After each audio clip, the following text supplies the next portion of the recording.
All right, now we're doing the impasto blending, which is a lot like what Van Gogh did. So if you're doing a Van Gogh painting, we'll need to know how to do this. Let's get started.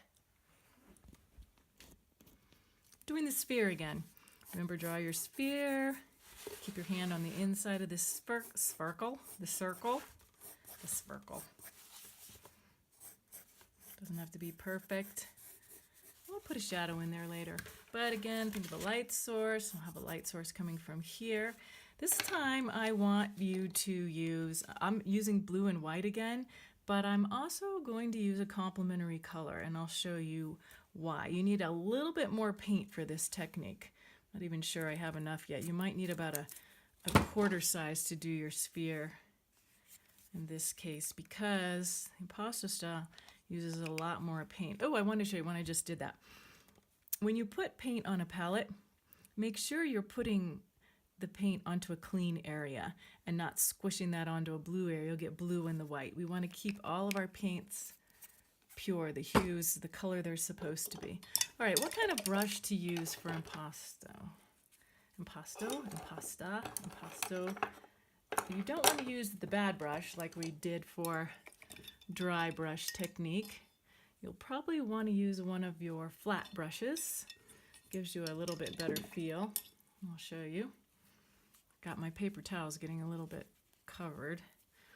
All right, I'll start with white again. This time, I'm putting it on thick. Put it on in a circle. Can you see how thick that is from the light? Let me see if I shine the light on it sideways. I think you can. I'll bring it up closer in a second. Put it on thick. Then make yourself a tint of whatever color you're using. Don't go too dark too fast. And this time with impasto, I don't care if it's really mixed well, because you want it to visually mix anyway. That's too dark. And a lot of the blending is just happening with the paint wet. I'm keeping it thick like Van Gogh did. And I'll even let it dry a little, and I'll show you. We'll come back in. Bring a little dark around here. I don't care if I have lines with this kind of blending, because it will be a visual blending. Can you see my palette? I'm mixing globs of paint. I'm not caring if... Notice how I'm leaving some of the... I can't finish my sentences sometimes when I'm demoing because my right brain kicks in and I forget how to speak. Remember that? Right brain is the creative part. Left brain is analytical. And the speech part. I'm getting dark down here. See, I'm letting that paint kind of glob together, and we'll come back up there in a minute.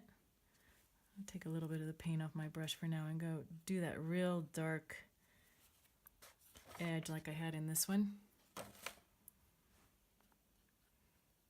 Acrylic paint dries really fast. There's good things about that and bad things about this. For this technique, it's kind of fun.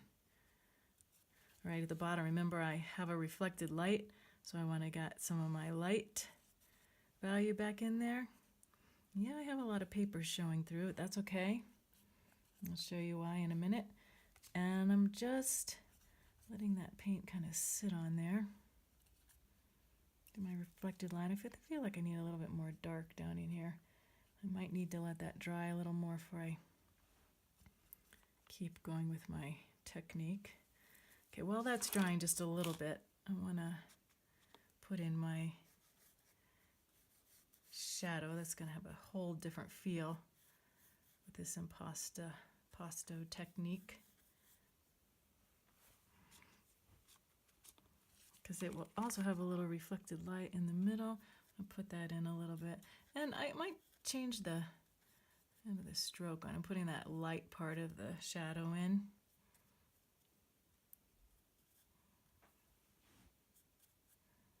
And letting my sphere dry just a little bit so I can show you the next step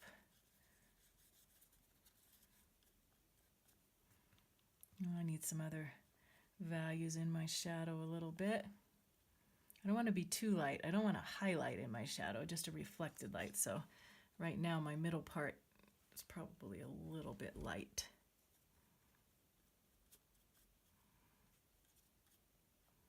I'm going to let that dry a little now and add my really dark, looks like I'm running out of blue already. See how much paint I'm really using for my spheres. Grabbed a little bit more, made sure when I put it on my palette I didn't stick it in the white. Oops, I'm going to squirt my palette because it's getting a little dry. Grab some more of my black. Now I got to be careful, my paint, getting close to the ferrule on my brush. See that? So I'm going to back a little bit of that off so I don't ruin my brush. And start showing that. Now you can see that impasto blending where it's lighter and dark kind of comes together.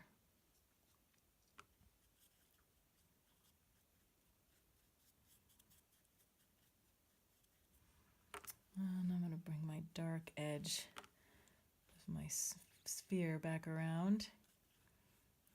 Notice how I'm trying to keep my brush on the inside of the sphere.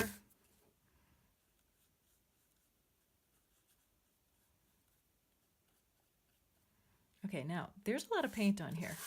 So what's fun now about this technique is I can go back in, it's starting to dry a little, and using the edge of my brush, I'm mixing those colors a little bit, not completely, to make that impasto blending technique. I feel like it's too light there. I might have to let that dry a little to make it darker. I'm just coming back in now and letting the paint kind of smear together, but still staying separate. Okay, I need a little more paint up here now. It's drying, so I'm going to get some of that value that I want for that sphere to look like the light source is up there. Going on thick.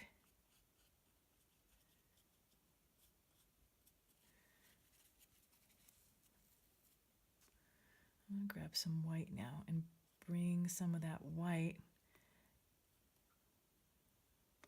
thick kind of down in there. Now you see how that's blending?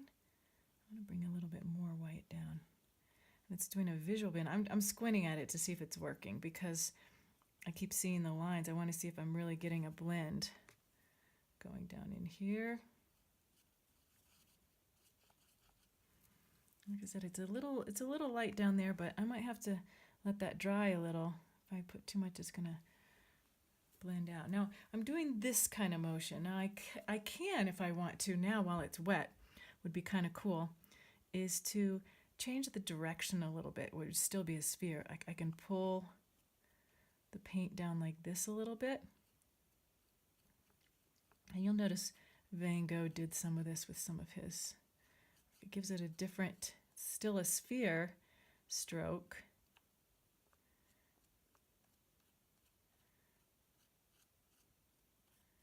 Kind of brings that in, give it a little bit more dynamic flow. Maybe I'll pull a little bit of that light down like this too.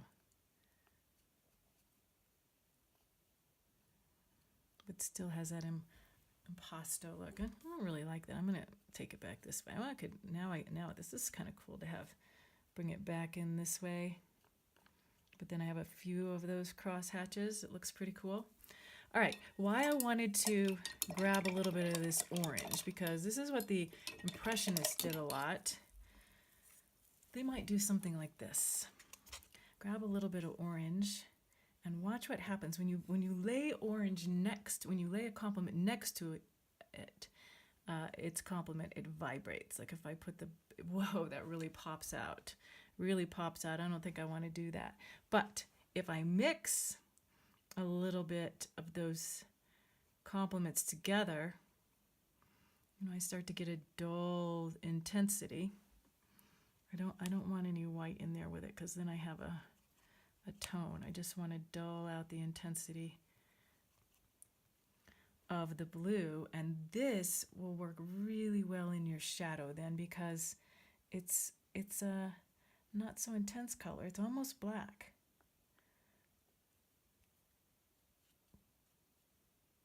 I might want a little bit of that in my shadow part of the ball, using the complement to dull it out just a little bit. I'm going to have some fun with that little piece of orange, though. I think it'd be cool to have a little bit of it kind of dulled down, but not too much. See what happens with that. I'll really give my sphere some life. If you put too much complements in, you'll just get mud. But if I have it vibrating a little, then it's more like a Van Gogh kind of painting. How he would kind of let some colors blend, but not completely. Just throw that orange right on there like that. It's getting kind of interesting. Then, what would be fun to do? That's a complementary scheme. It's pretty nice. What if I took a little bit of yellow? I'll take a little bit of yellow.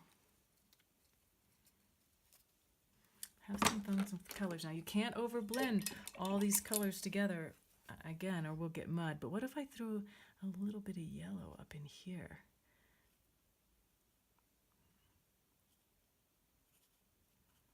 That's looking kind of interesting. And I think my orange is a little too intense down there. I think I'm going to dull that out just a little. But not overmix. So that I still have that impasto mixing. I don't want it to all blend together. Now I'm getting like a neutral color sphere because of that orange. It's getting a little bit thick up here. Having fun with that Van Gogh style. I want to go back to this too now with my orange and show you what can happen with this. Back to my dry brushing. Let me get my bad brush. Let me make to give it a little bit of dynamic feeling. I'll take my orange and my blue that I have going. I want to make it a little bluer though. I want a dull blue instead of a... Let me see what I got going. Oh, that's good. See, that's like a dull blue. If I put some of that into my dry brush, a little bit of that in there, look how intense it starts to get. It just gives it this, when you use a complement, it just adds this intensity. It dulls the intensity of the color, but it adds this depth to the picture. Now, I've got my edge going there again, so bring my dry brush in, but I don't think I'll use the complement now. I'm going to go back to dry brushing in just my blue, because I want that complement just to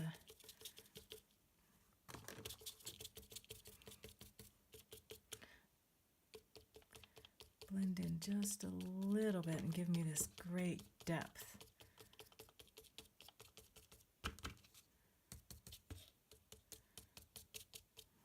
That looks good. I like that. Oops, too light. I know I'm a messy painter. Well, first of all, my paper towel got covered, so I needed to get rid of that a little. Oh my gosh, Tish, what are you doing? It's a good thing I'm dry brushing. Let me get rid of that for a minute. There. Bringing in that straight on blue with that complement. Oh, that's gorgeous. Gorgeous. Makes it much more beautiful. So on your spheres, after you get your spheres done, you'll upload them on Schoology. just straight up. And then I want you to go back in and play with some compliments on them, do some other things, enjoy them. All right, so I haven't been doing this after every video, but remember, after you clean your brush in the sink, this is my dry brush, so it's not a super nice one. Remember, I clean it as best I can, check it on my wrist, like Mr. Lin did. It's pretty clear, so I want to grab a little bit of the brush cleaner. Now I don't grind it like this, I'm going like this, and boy does that brush cleaner get out more color. See how I thought I had it all out, but look, it's turning blue. That means I didn't have it all out. And then you can kind of swish it back in your hand and clean it in the water again. If you have any paint left on your palette, which I do on my mixing, I have a big wad of orange. Take my palette knife, scoop it off, put it down into my container to save. That was a big streak. I have some white too, so let me grab this white. Put that down, scoop it like that instead of like I did there, so it stays in a nice bundle. Squirt my palette. And I do need to clean off my lid because I use this side now. So I'll use my paper towel, clean it off. It doesn't matter even if you get a nice gray tint going to, not gray tint, the gray hue, tone happening on your palette. Sometimes it's even better to mix colors on, so you can make it gray, let it dry, put it in your cubby. Make sure you clean everything up. Put your brushes right side up into the slot where your number is, and you're ready to roll.